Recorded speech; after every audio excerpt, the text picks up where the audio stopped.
من کے کالے۔ میرے سامنے میاں شہزاد بیٹھا تھا جس کو دوست یار شہزادہ کہہ کر پکارتے تھے۔ میری اس سے آج پہلی ملاقات تھی۔ چند دن پہلے میرے پرانے دوست کے حوالے سے اس کا فون آیا کہ میرے شہر میں فلاں سرکاری آفیسر ہے جو آپ کا جاننے والا ہے، اس نے میری زندگی حرام کر رکھی ہے، آپ اس کو میری سفارش کر دیں، میں آپ کے ریفرنس سے اس سے جا کر مل لوں گا۔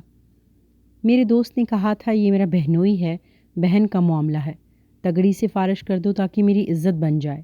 بہن کا نام آیا تو میں نے اچھی طرح سے سرکاری آفیسر کو درخواست کر دی۔ پھر اس سرکاری افسر نے اس سے ملاقات کر کے وعدہ کیا کہ اب تمہیں تنگ نہیں کروں گا۔ جب سرکاری آفیسر نے یہ کہا تو یہ شکرانے کے طور پر تحائف کے ساتھ میرے گھر آیا تھا۔ مہنگے تحائف لایا تو میں نے کہا آپ میرے دوست کی بہنوئی ہیں، میرے لیے بھی بہت زیادہ قابل احترام ہیں، ان تحفوں کی بالکل ضرورت نہیں تھی، آپ نے کیوں یہ سارا تکلف کیا؟ تو شہزادہ بولا جناب آپ میرے محسن ہیں، لہٰذا آپ کا شکریہ تو بنتا ہی تھا۔ جناب مجھے اپنے دوستوں کی لسٹ میں شامل کر لیں، مجھے بہت وفادار اور تابعدار پائیں گے۔ میں نے پھر بھی منع کیا کہ آئندہ آپ نے یہ تحائف کا تکلف نہیں کرنا۔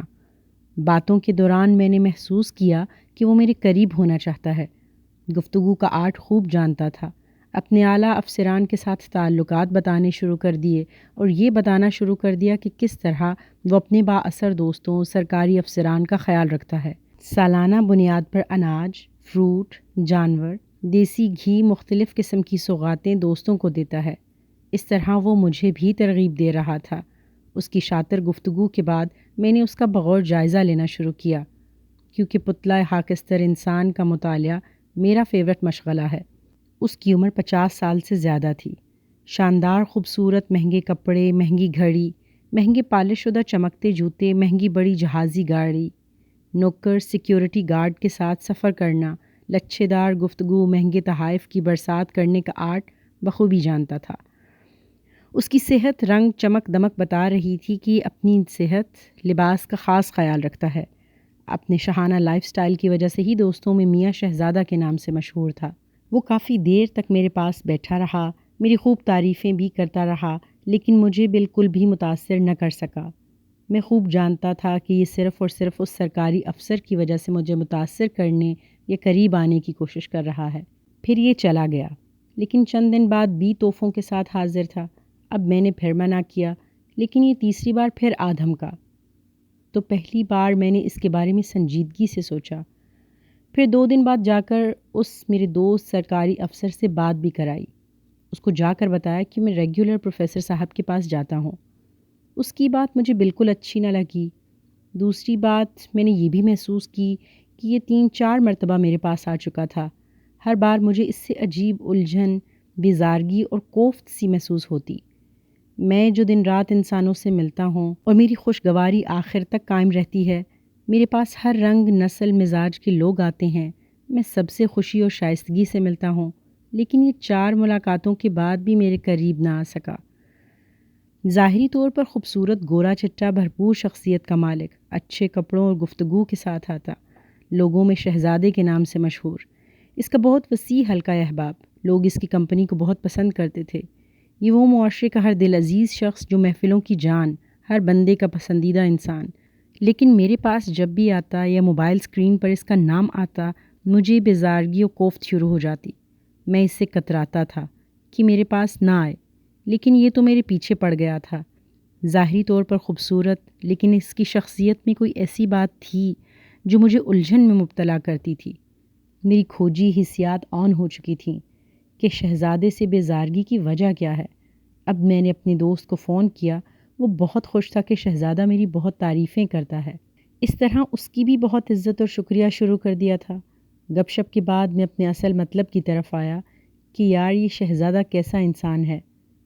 تو وہ کہنے لگا کبھی کبھی عیاشی وغیرہ کی خبریں آتی ہیں، ویسے تو بہت کامیاب سمجھدار انسان ہے۔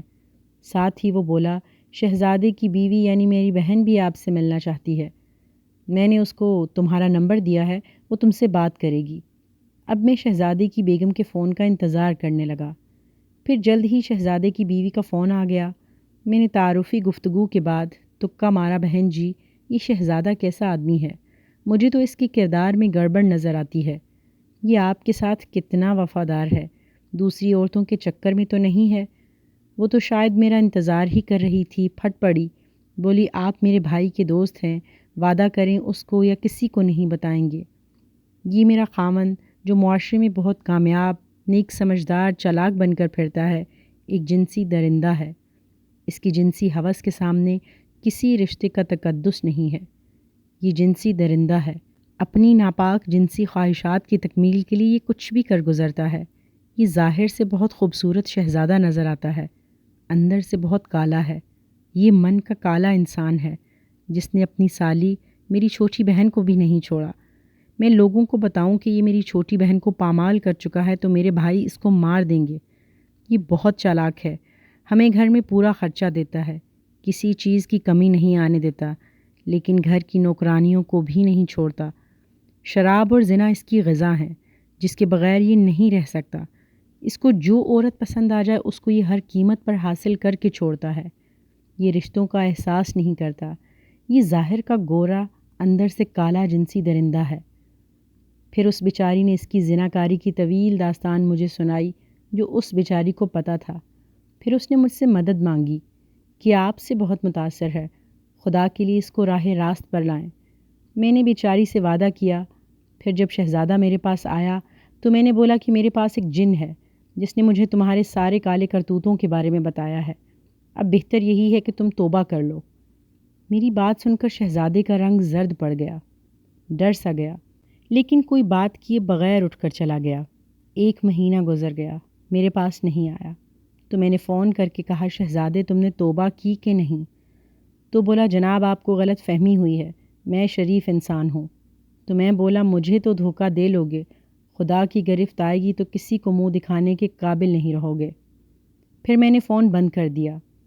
1 سال گزر گیا، جب بھی شہزادے کی بیوی کی یاد آتی دعا ضرور کرتا اور قدرت کے فیصلے کا انتظار کرتا رہا۔